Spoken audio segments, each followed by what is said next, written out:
होता है एसटीआईज, एसटीडीज? सबसे कॉमन एसटीआईज क्या है, इसका टेस्ट कैसे करवाते हैं, ट्रीटमेंट क्या है, मेल्स फीमेल्स किसे है खतरा, क्या बाइसेक्सुअल गे कम्युनिटी में इसके फैलने का खतरा ज्यादा होता है? आपको पता है WHO की माने हर साल एसटीआईज के 340 मिलियन नए केस पूरी दुनिया में सामने आते हैं। हर साल भारत में एडल्ट पॉपुलेशन का 6% एसटीआई का शिकार होता है। लेकिन क्या है एसटीआईज? सेक्सुअली ट्रांसमिटेड इन्फेक्शन यानी यौन संचार संक्रमण। ये क्यों है खतरनाक? क्योंकि इसके बहुत सिम्टम्स पता नहीं चलते और लोग इस बारे में बात नहीं करते, क्योंकि जैसा कि नाम है इसका, मेनली ये सेक्सुअल रिलेशन बनाते वक्त ही फैलता है। तो लोग ये बातें शेयर करने से डरते हैं या कह सकते हैं कि शर्माते हैं कि उन्होंने किसके साथ सेक्सुअल रिलेशन बनाया, प्रोटेक्टेड सेक्स किया या अनप्रोटेक्टेड, उनके सेक्सुअल पार्टनर्स एक थे या ज्यादा। खैर, इस शर्म की वजह से कैंसर, इनफर्टिलिटी या एड्स जैसी जानलेवा बीमारी हो सकती है। तो आज के इस शो में हम उन सारे सवालों के जवाब ढूंढेंगे जो आम लोगों के लिए जानना बेहद जरूरी है। इसीलिए आप जहां भी है बैठ जाइए और अंत तक इस वीडियो को जरूर देखिए। सेक्सुअली ट्रांसमिटेड इन्फेक्शन यानी एसटीआईज ऐसे इन्फेक्शंस होते हैं जो एक इंसान से दूसरे इंसान में सेक्सुअल कांटेक्ट के जरिए फैलता है। ऐसे करीब 25 से ज्यादा एसटीआई है जो सबसे ज्यादा सेक्सुअल कांटेक्ट, चाहे वो वजाइनल हो, एनल हो या फिर ओरल सेक्स हो, के जरिए फैलते हैं। कुछ मामलों में ये नॉन सेक्सुअल इंट्रैक्शन से भी फैलते हैं, जैसे प्रेगनेंसी के दौरान मां से उसके बच्चे में, ब्रेस्ट फीडिंग या चाइल्ड बर्थ के दौरान, उन लोगों में जो ड्रग्स लेते हैं और एक ही सिरिंज का इस्तेमाल कई लोग कई बार कर लेते हैं, या फिर इन्फेक्टेड ब्लड डोनर से भी। एसटीआईज को कुछ लोग एसटीडीज यानी सेक्सुअली ट्रांसमिटेड डिजीज भी कहते हैं। हालांकि दोनों एक जैसे नहीं होते। डिजीज मतलब जो क्लियरली कुछ मेडिकल दिक्कतों और लक्षणों वाला होता है, जबकि एसटीआई के साथ इन्फेक्शन का नतीजा बीमारी हो भी सकता है और नहीं भी। सिंप्लीफाई करूं तो इन्फेक्शन से बीमारी हो सकती है, तो जब इन्फेक्शन होगा तो एसटीआई, ये बीमारी बन जाएगी तो एसटीडी। रिपोर्ट्स की माने तो South Africa STI, HIV, AIDS और बाकी इन्फेक्शंस और बीमारियों से सबसे ज्यादा घिरा हुआ है। कारण गरीबी, एजुकेशन की कमी, सोर्सेस की कमी। WHO की माने तो दुनिया भर में एचपीवी इन्फेक्शन मतलब ह्यूमन पैपिलोमा वायरस से होने वाले सर्विकल कैंसर से 3 लाख से ज्यादा मौतें हर साल होती है। 15 से 49 साल के 500 मिलियन लोग हर साल जेनिटाइल इन्फेक्शन मतलब हर्पीज सिंप्लेक्स वायरस यानी एचएसवी और हर्पीज से जूझते हैं। ये आंकड़े आपको डराने के लिए नहीं है, बल्कि इसकी गंभीरता को बताने के लिए है। इसीलिए सबसे पहले डॉक्टर से ये जान लेते हैं कि सबसे कॉमन एसटीआई कौन से होते हैं, जिनके मामले सबसे ज्यादा सामने आते हैं। सेक्सुअली ट्रांसमिटेड इन्फेक्शन या सेक्सुअली ट्रांसमिटेड डिजीजेस मेल्स और फीमेल्स दोनों में हो सकती हैं। ये कई तरीकों की होती हैं, जिसमें कुछ कॉमन वंस हैं, जैसे कि chlamydia, gonorrhoea, herpes, HPV and syphilis.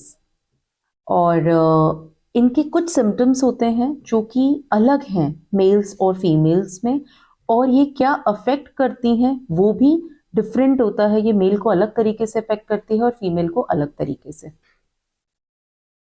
HPV infection जो होता है उसको बोलते हैं ह्यूमन पैपिलोमा वायरस। ये यंग एज फीमेल्स में जब वो सेक्सुअली एक्टिव हो जाती हैं उसके बाद होने का इसके चांसेस बहुत ज़्यादा होते हैं। विथ टाइम जैसे फीमेल्स एज करती हैं, रिप्रोडक्टिव एज ग्रुप में जाती हैं, तो ये HPV इन्फेक्शन अपने आप बॉडी से क्लियर ऑफ हो जाता है। लेकिन because of some risk factors अगर ये परसिस्ट करता है तो ये चेंजेस लाता है सर्विक्स के अंदर और लीड करता है कैंसर सर्विक्स को। इसी वजह से 30 इयर्स की एज के बाद हर फीमेल को हर 3 साल पे कैंसर सर्विक्स का स्क्रीनिंग टेस्ट कराना चाहिए। और आजकल एक प्रोटेक्टिव वैक्सीन आ गई है इस HPV इन्फेक्शन के लिए, जो हमारे इम्यूनाइजेशन शेड्यूल में भी अब लॉन्च हो जाएगा। ये अवेलेबल है गायनेकोलॉजिस्ट के पास। 9 years to 26 years of age तक ये दी जाती है and it is highly effective in preventing cancer cervix. STI क्या चिंता की बात है?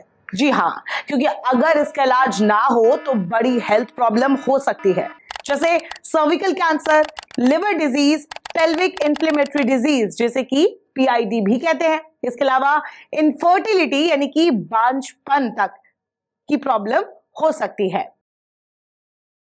कई एसटीआई के कोई सिम्टम्स नहीं होते, लेकिन फिर भी ये एक दूसरे में फैल सकता है। बहुत सारे लोग जिन्हें एसटीआई है उन्हें इसका पता भी नहीं चलता। वो हेल्दी हो सकते हैं और फिर भी इससे इन्फेक्टेड हो सकते हैं।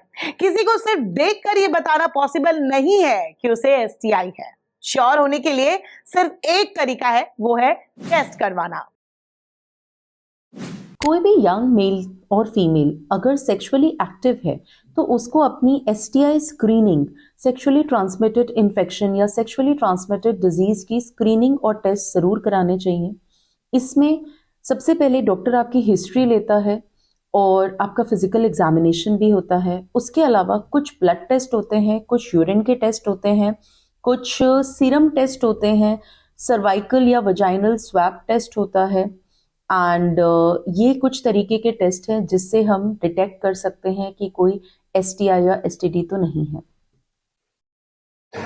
इस मामले में डॉक्टर के साथ ओपन कम्युनिकेशन करना बहुत जरूरी है। बेहतर टेस्ट के लिए आपको अपने शरीर में होने वाले बदलावों पर डिस्कशन की जरूरत है। अगर आप अपने जेनिटल एरियाज में घाव और रैशेज देख रहे हैं तो उन कॉम्प्लिकेशंस के बारे में अपने डॉक्टर से डिस्कस करें ताकि ये करेक्ट ट्रीटमेंट का ऑफर कर सके। एक और बात है, बहुत से लोग लैब टेस्ट की जगह एसटीडी के लिए घर पर सेल्फ टेस्ट करना पसंद करते हैं। लोग अपने घरों से सैंपल लेकर आगे की जांच के लिए भेज सकते हैं, लेकिन याद रखें सेल्फ टेस्ट किट 100% एक्यूरेट नहीं होता। ये बहुत बार फॉल्स नेगेटिव दे सकते हैं। इसीलिए अगर आपको डाउट है तो लैब टेस्ट करवाना ही सही है। एसटीआई इन्फेक्शन जो होता है ये मेल और फीमेल में, फीमेल्स में ज़्यादा कॉमन होता है।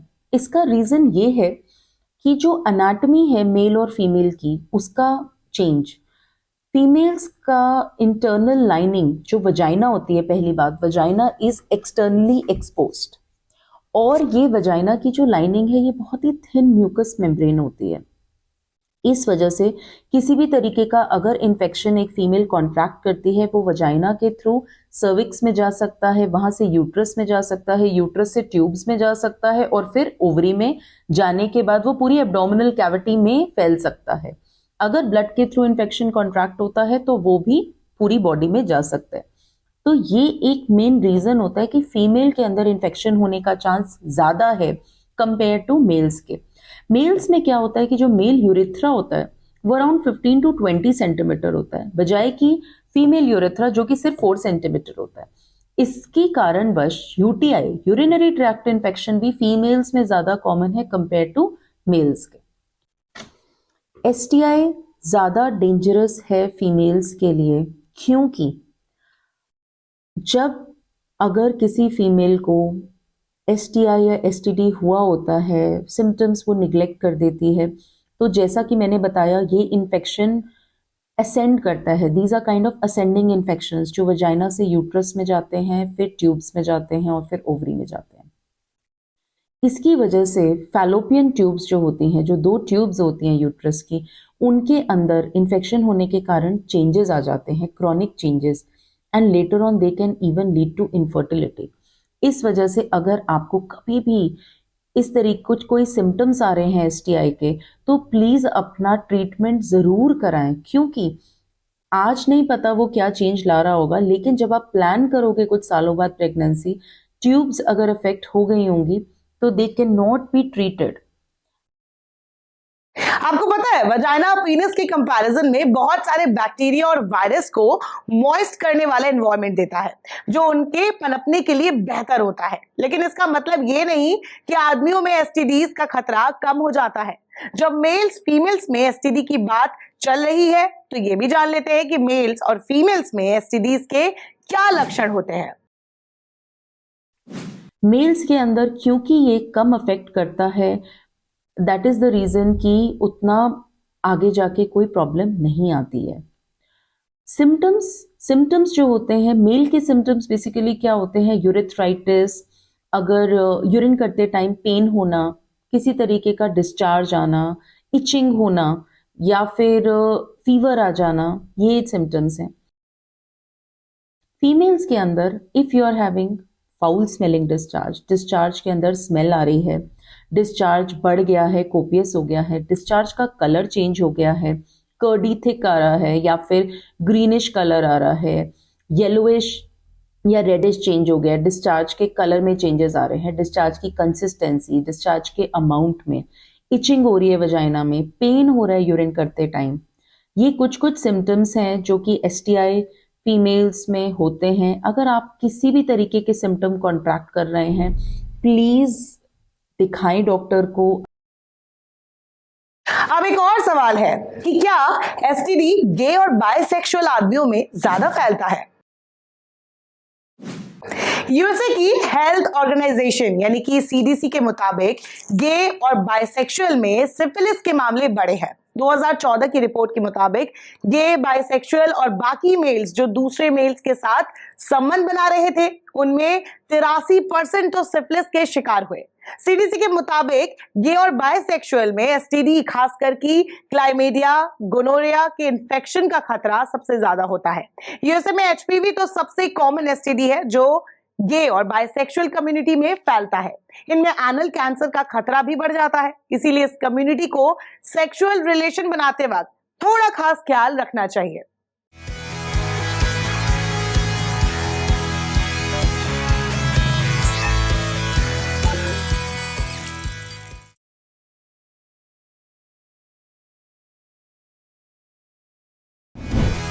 इस शो का बस एक ही मकसद है, break the taboo and make you aware. इसलिए अगर आपको हमारा ये वीडियो अच्छा लगा हो तो इसे लाइक करें, और अगर आपके मन में कोई भी सवाल है तो हमारी मेल आईडी n24such@gmail.com पर सेंड करें।